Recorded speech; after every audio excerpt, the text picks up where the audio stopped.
Kita lihat soal nomor 5.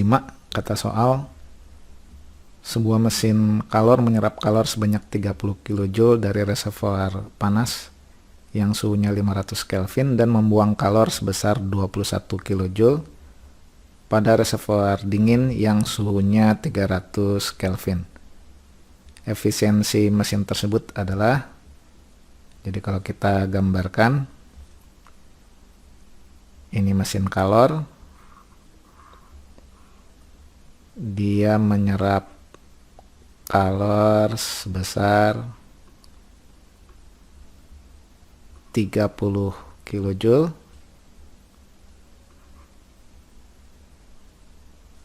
pada temperatur tinggi 500 Kelvin, kemudian membuang kalor, kita beri nama Q buang,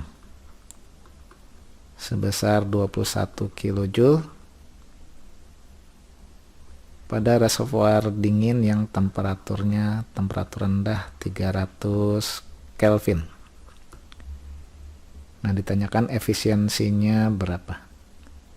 Nah, di sini ketika dia menyerap kalor 30 kJ kemudian membuang kalor 21 kJ, berarti selisih kalor inilah yang berubah menjadi usaha ya. Nah, berarti W-nya ini sama dengan Q yang diserap dikurang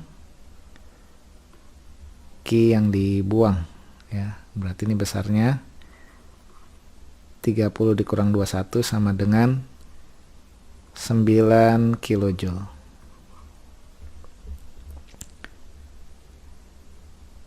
Efisiensi itu berarti sama dengan usaha yang dilakukan dibagi kalor yang diserap ya, dikali 100%. Berarti ini sama dengan usahanya 9 kJ, kalor yang diserap itu 30 kJ kali 100%. Nah, ini berarti sama dengan 30% ya. Jawabannya yang A.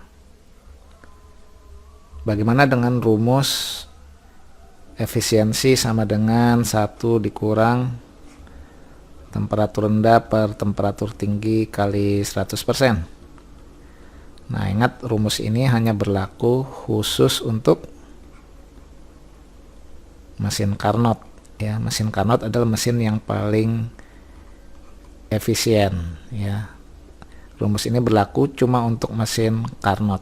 Tetapi di soal ini tidak dinyatakan dia mesin Carnot tapi mesin kalor secara umum. Maka karena dia mesin kalor secara umum, yang kita gunakan adalah rumus yang lebih umum, yang ini.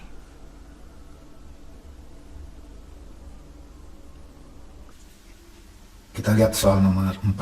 Kata soal, gas diatomik sebanyak N mol mengalami proses termodinamika pada tekanan tetap B dari keadaan 1 ke keadaan 2 dengan volume V1 sama dengan A dan V2 sama dengan 4V1. Dalam proses tersebut, gas menyerap kalor sebesar, nah ini adalah persoalan proses termodinamika pada tekanan tetap, berarti berlangsung secara isobarik yang kalau kita gambarkan pada grafik P terhadap V, berarti grafiknya akan mendatar seperti ini dengan catatan kata soal tekanannya sama dengan B. Volume awalnya V1 sama dengan A, volume akhirnya 4 kali V1 berarti 4A. Nah, dalam hal ini ditanyakan kalor yang diserap gas. Nah, kita ingat pada proses isobarik tekanan tetap berlaku usaha itu sama dengan tekanan kali perubahan volume. Kemudian energi dalam, perubahan energi dalam yang terjadi pada gas yang selalu besarnya sama dengan, nah ini gasnya katanya diatomik ya. Kalau diatomik berarti delta U nya ini sama dengan 5/2 NR delta T. Ya, kalau monoatomik ini 3/2. Nah, pada proses isobarik dengan menerapkan persamaan umum gas ideal pada proses isobarik, kita bisa menemukan bahwa yang namanya P kali delta V itu sama dengan NR kali delta T. Sehingga bentuk NR delta T ini bisa kita ubah menjadi P kali delta V. Nah, kita terapkan hukum pertama termodinamika yang menyatakan bahwa delta U itu sama dengan Q min W, yang berarti Q sama dengan delta U tambah W. Kita masukkan nilainya. Delta U nya sama dengan 5/2 P kali delta V, W nya sama dengan P kali delta V, berarti ini sama dengan 7/2 P kali delta V. Nah, kita masukkan nilainya 7/2, P nya tekanannya kata soal sama dengan B, delta V nya berarti V akhir kurang V awal, berarti 4A kurang A, berarti ini sama dengan 21/2 A kali B, berarti sama dengan 10,5 AB. Nah, berarti ini jawabannya yang A. Kita lihat soal nomor 5. Kata soal, dalam ruang tertutup terdapat 2 mol gas ideal monoatomik, volume 8,31 liter, dan suhu 327 derajat Celcius. Gas kemudian mengalami proses ekspansi secara isotermik sampai volume 2 kali semula. Setelah itu mengalami proses kompresi secara isobarik sampai volume kembali semula. Dan terakhir gas mengalami proses isobarik sampai tekanan, volume, dan suhunya kembali ke keadaan awal. Jika konstanta gas R sama dengan 8,31, ln 2 sama dengan 0,693, maka pernyataan berikut yang benar adalah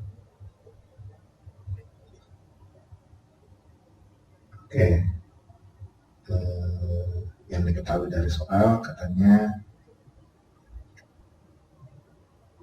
jumlah molnya sama dengan 2 mol ya. Kemudian gasnya monoatomik, volume awal 8,31 liter, berarti VA ini sama dengan 8,31 kali 10 pangkat ini 3 meter kubik.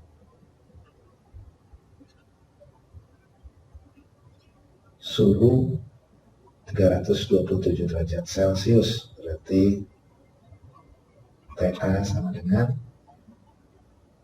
327 tambah 273 ya, sama dengan 600 Kelvin. Gas mengalami ekspansi sampai volumenya 2 kali semula, berarti VB sama dengan 2 kali VA ya.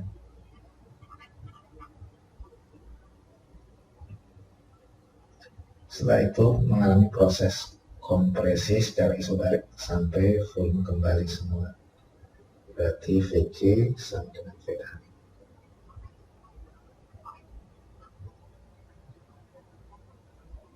Dan terakhir gas mengalami proses isobarik sampai tekanan, volume, dan suhunya kembali ke semula.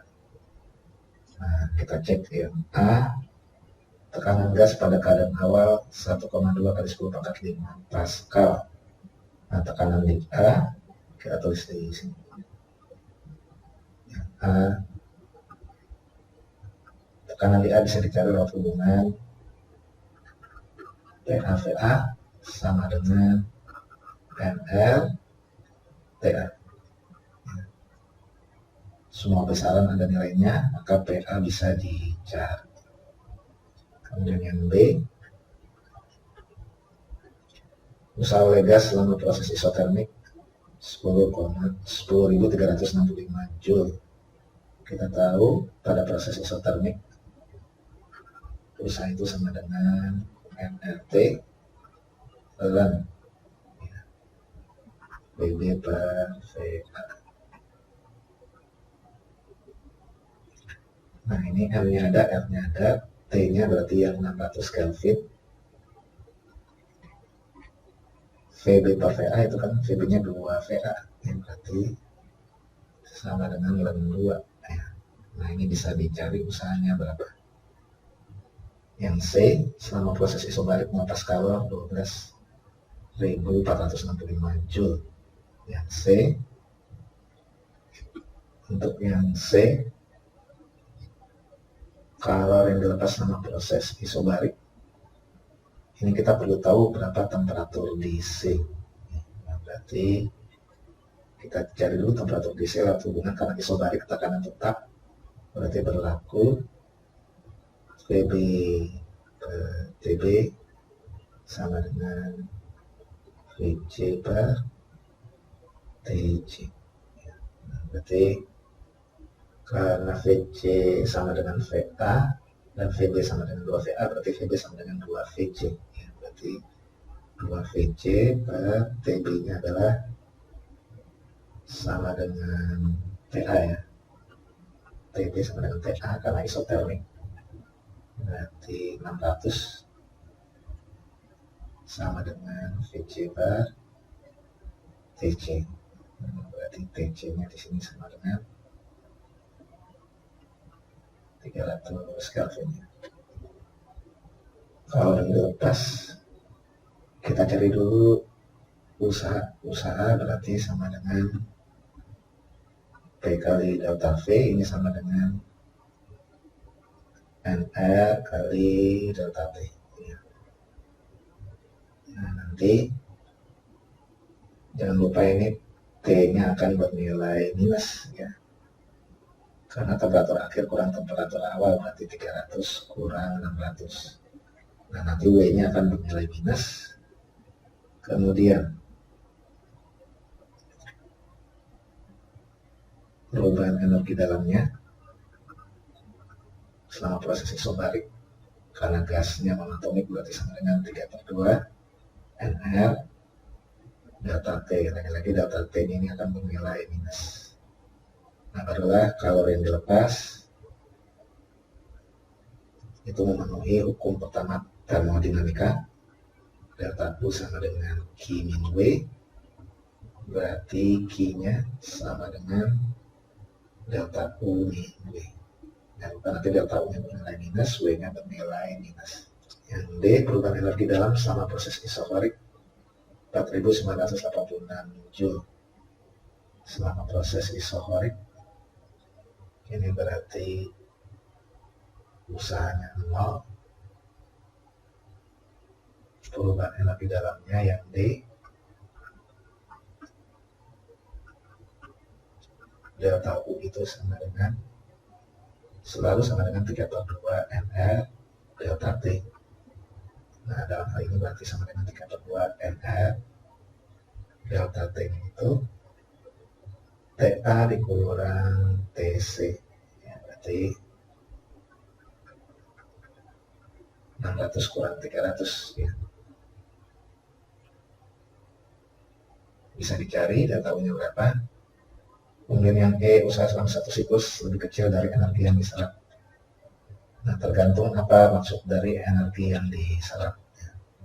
Kalau maksudnya ini adalah total kalor bersih yang diserap selama satu siklus, berarti ini harus sama dengan usaha ya, karena sesuai dengan hukum pertama termodinamika, energi itu kekal dalam satu siklus, energi dalamnya tetap, tidak ada perubahan energi dalam, berarti total kalor yang diserap harus sama dengan usaha ya, berarti yang kayak ini salah. Nah, kalau kita hitung nanti jawabannya yang betul adalah yang C ya.